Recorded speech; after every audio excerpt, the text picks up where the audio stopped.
What if I told you that every time you look at the Mona Lisa, you're actually staring at a mathematical equation? That behind her mysterious smile lies a secret code that artists have been using for centuries. Today we're going to crack that code and reveal the hidden geometry that makes masterpieces. Our story begins in 1170 in the bustling port city of Pisa, not with an artist but with a young man named Leonardo Fibonacci. Now, Fibonacci wasn't wielding paintbrushes or chiseling marble. He was fascinated by numbers. His father was a customs official and merchant, and young Leonardo traveled the world with him, learning different types of mathematical systems from Arabic and Hindu scholars. These journeys would lead him to write a book called Liber Abaci, or Book of Calculations. Basically, the book that brought Arabic numerals to Europe. Tucked away in this math book was a simple problem about rabbit breeding that would accidentally unlock one of nature's greatest secrets. Fibonacci was trying to figure out how many rabbits you'd have after a year if you started with one pair. The answer, a sequence that goes 1, 1, 2, 3, 5, 8, 13, 21, and so on. Each number is simply the sum of the two before it. Little did Fibonacci know, he had just discovered the mathematical blueprint for beauty itself. Now, you might be wondering, what's so special about this sequence? Well, here's where things get mind-blowing. When you divide any number in the Fibonacci sequence by the one before it, you get approximately 1.618. This number is called the golden ratio, and it is everywhere in nature. The spirals in a sunflower center follow this exact pattern. The arrangement of pinecone scales, the curve of a nautilus shell, you've guessed it, even the proportions of your own body. The ratio of your total height to the height of your navel comes pretty close to 1.618. It's like nature has been using the same mathematical cheat code for millions of years, and our brains are hardwired to find this ratio beautiful. We don't know why, but we do.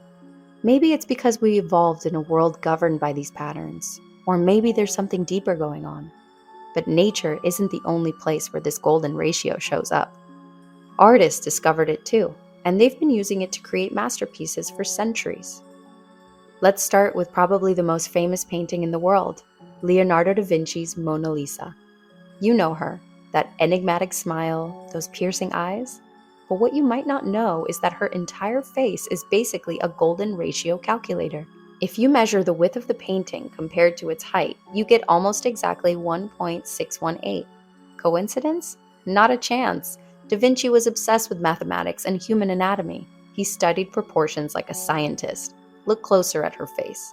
The placement of her eyes, nose, and mouth all follow golden section divisions. You can literally draw golden rectangles around her features. Even more incredible, if you trace Fibonacci spirals over her face, they follow the curves of her cheekbones and that famous smile. Da Vinci also used triangular composition. Her body forms a perfect pyramid with her folded arms as the base and her head as the apex.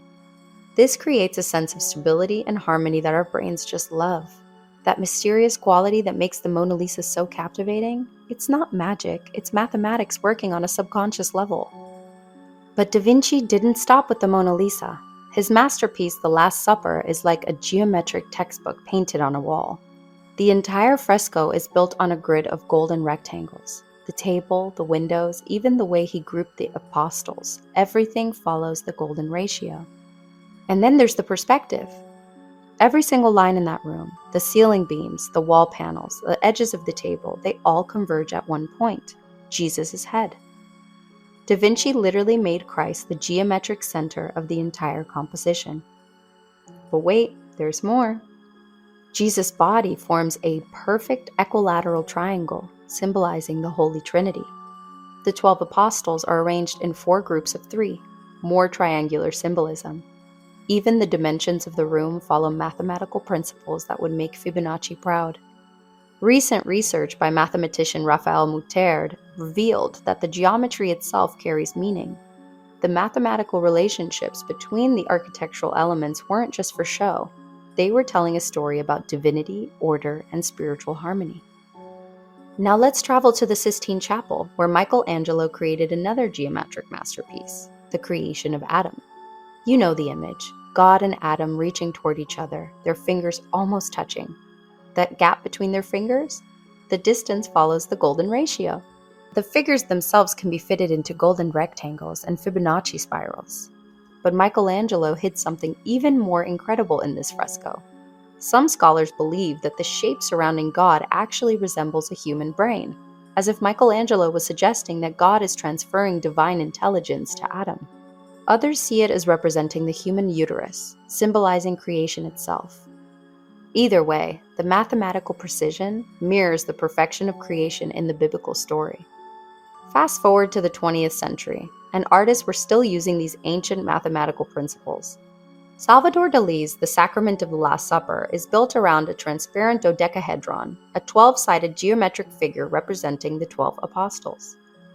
The canvas dimensions? Pure golden ratio. Even Pete Mondrian, with his seemingly simple rectangles and primary colors, was following mathematical rules. Those rectangles weren't randomly placed. They were carefully calculated using golden proportions.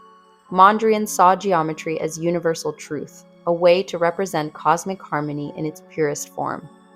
So why should you care at all about this mathematical art history? Because understanding these principles changes everything. Next time you're scrolling through Instagram, pay attention to which photos stop you in your tracks. Chances are they're following the same golden ratio principles that Da Vinci used 500 years ago. Modern photographers, graphic designers, and even smartphone cameras use these rules. That rule of thirds grid on your camera app? It's based on golden ratio divisions. The secret geometry behind famous masterpieces isn't just ancient history. It's actively shaping how we create and consume visual content today. These mathematical principles are the reason certain images grab our attention while others don't. They're the hidden language of visual beauty, and now you know how to read it. What do you think? Have you noticed these patterns in other artworks? Drop a comment and let me know which masterpiece you want us to decode next. And if this blew your mind as much as it did mine, make sure to hit that subscribe button and ring the notifications bell.